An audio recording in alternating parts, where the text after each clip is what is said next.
झारखंड में भर्ती परीक्षाओं में कथित अनियमितताओं को लेकर छात्रों का आंदोलन लगातार तेज होता जा रहा है। प्रदर्शन कर रहे छात्रों ने अब मुख्यमंत्री हेमंत सोरेन के इस्तीफे की मांग उठाई है। छात्रों का आरोप है कि भर्ती परीक्षाओं में जो गंभीर गड़बड़ियां, जो अनियमितताएं हुई हैं, उनकी शिकायतों पर सरकार की ओर से जो कार्रवाई है वो नहीं की गई है, यानी कि जो जरूरी कार्रवाई थी वो नहीं की गई है। और इसी बात का आरोप लगाते हुए छात्र आंदोलनरत हैं। इसी नाराजगी के बीच जेपीएससी जेएसएससी रिफॉर्म्स मंच ने 20 अगस्त को मुख्यमंत्री आवास के घेराव का ऐलान भी कर दिया है। छात्र नेताओं का कहना है कि जब तक उनकी प्रमुख मांगों पर ठोस फैसला नहीं लिया जाता, तब तक आंदोलन यूं ही जारी रहेगा। प्रदर्शनकारियों की सबसे बड़ी मांग जेपीएससी और जेएसएससी सीजीएल समेत विवादों में आई भर्ती परीक्षाओं को रद्द करना और पूरे मामले की केंद्रीय जांच ब्यूरो यानी सीबीआई से जांच कराना है। उनका आरोप है कि परीक्षा प्रक्रिया में पारदर्शिता और निष्पक्षता को लेकर गंभीर सवाल खड़े हुए हैं। छात्रों का कहना है कि अगर सरकार उनकी मांगों को स्वीकार नहीं करती तो मुख्यमंत्री हेमंत सोरेन को पद से इस्तीफा दे देना चाहिए। छात्र नेता पीयूष कुमार ने रांची में आयोजित प्रेस कॉन्फ्रेंस में आंदोलन को और व्यापक बनाने की घोषणा की। उन्होंने कहा कि भर्ती परीक्षाओं को रद्द करने और सीबीआई जांच की मांग को लेकर छात्र अब राज्य भर में अपना विरोध तेज करेंगे। उनके मुताबिक अगर सरकार इन मांगों पर कोई ठोस कदम नहीं उठाती तो आंदोलनकारी छात्र 20 अगस्त को मुख्यमंत्री आवास का घेराव भी कर सकते हैं। उन्होंने ये भी कहा कि इस प्रदर्शन में झारखंड के अलग अलग हिस्सों से बड़ी संख्या में छात्र और युवा शामिल होने वाले हैं। इन स्टूडेंट्स ने केवल मुख्यमंत्री के खिलाफ ही प्रदर्शन करने का फैसला नहीं लिया है, बल्कि कांग्रेस और उसके वरिष्ठ नेता राहुल गांधी को भी अपने निशाने पर लिया। छात्र नेताओं ने कांग्रेस और झारखंड मुक्ति मोर्चा पर आंदोलन को राजनीतिक रूप देने और सरकार का एक तरह से समर्थन करने का आरोप लगाया। उनका कहना है कि अगर कांग्रेस सचमुच में छात्रों की मांगों के साथ खड़ी होती तो उसे सरकार पर दबाव बनाकर उनकी समस्याओं का समाधान कराना चाहिए था। कम से कम कांग्रेस को तो आगे आना चाहिए था।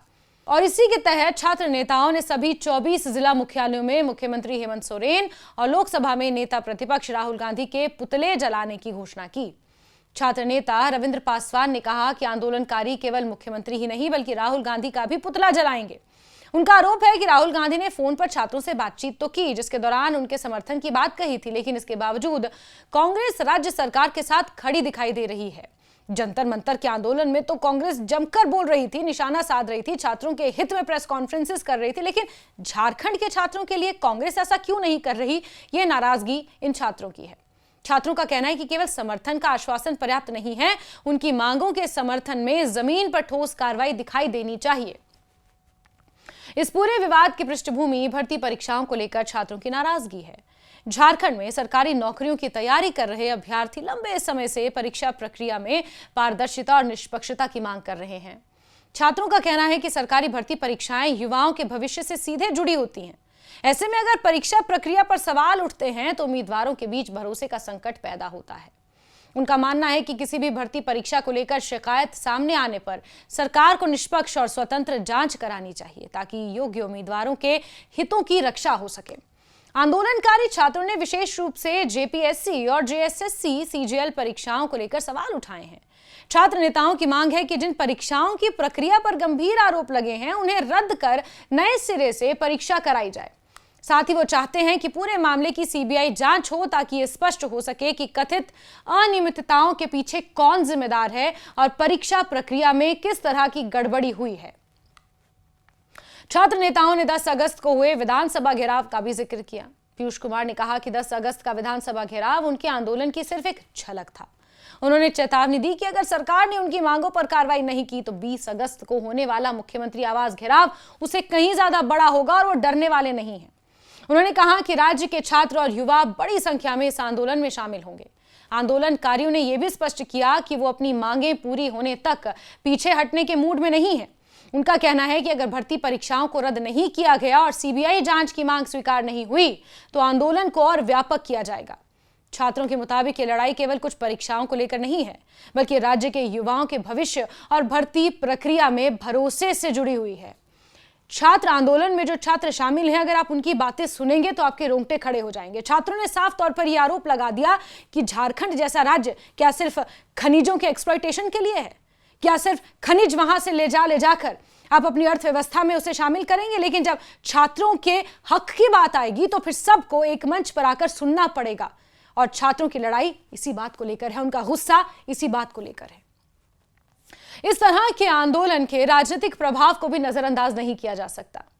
मुख्यमंत्री हेमंत सोरेन के इस्तीफे की मांग और राहुल गांधी के पुतले जलाने का फैसला यह बताता है कि छात्रों का विरोध अब केवल परीक्षा संबंधी शिकायतों तक सीमित नहीं रह गया। आंदोलनकारी सरकार और उसके राजनीतिक सहयोगियों पर दबाव बनाने की रणनीति भी अपना रहे हैं। हालांकि छात्रों के आरोपों और उनकी मांगों पर सरकार या संबंधित परीक्षा एजेंसियों की ओर से क्या कार्रवाई की जाती है, यह आने वाले दिनों में ही महत्वपूर्ण रहेगा। 20 अगस्त के प्रस्तावित मुख्यमंत्री आवास घेराव अब इस आंदोलन का अगला बड़ा पड़ाव माना जा रहा है। हालांकि जब यह आंदोलन शुरू हुआ था तो छात्रों ने यह स्पष्ट किया था कि इसे राजनीति का मंच नहीं बनाया जाएगा। यह छात्रों का आंदोलन है, इसमें सिर्फ और सिर्फ छात्रों की बात होगी। किसी की छवि को धूमिल नहीं किया जाएगा, व्यक्तिगत आरोप नहीं लगाए जाएंगे, व्यक्तिगत निशाने नहीं साधे जाएंगे। ये धर्म के आधार पर और राजनीति के आधार पर इस आंदोलन को भेंट नहीं चढ़ाया जाएगा। लेकिन अब धीरे धीरे ये भी एक राजनीतिक रूप लेता हुआ नजर आ रहा है, क्योंकि छात्र ये मानते हैं कि जिनके कंधों पर जिम्मेदारी है छात्रों के भविष्य की राज्य में, और राज्य सरकार के जो सहयोगी हैं वो तक कुछ बोलने को, कुछ मानने को तैयार नहीं है, तो फिर ये घेराव जरूरी है। छात्रों का कहना है कि अगर सरकार इससे पहले छात्रों की मांगों पर ठोस फैसला नहीं लेती तो प्रदर्शन और ज्यादा बड़ा होने की संभावना है। प्रशासन के लिए भी कानून व्यवस्था बनाए रखना एक बड़ी चुनौती हो सकती है। फिलहाल छात्रों ने यह साफ कर दिया है कि वो अपनी मांगों को लेकर पीछे हटने वाले नहीं हैं। उनकी मुख्य मांग परीक्षा प्रक्रिया में पारदर्शिता, विवादित भर्ती परीक्षाओं को रद्द करना और कथित अनियमितताओं की स्वतंत्र जांच है। अब सबकी नजर 20 अगस्त पर है। यह देखना अहम होगा कि सरकार छात्रों की मांगों पर क्या रुख अपनाती है और आंदोलनकारी अपनी घोषित कार्यक्रम को किस तरह से आगे बढ़ाते हैं। फिलहाल झारखंड में भर्ती परीक्षाओं को लेकर शुरू हुआ छात्रों का विरोध राजनीतिक और सामाजिक स्तर पर बड़ा मुद्दा बन चुका है।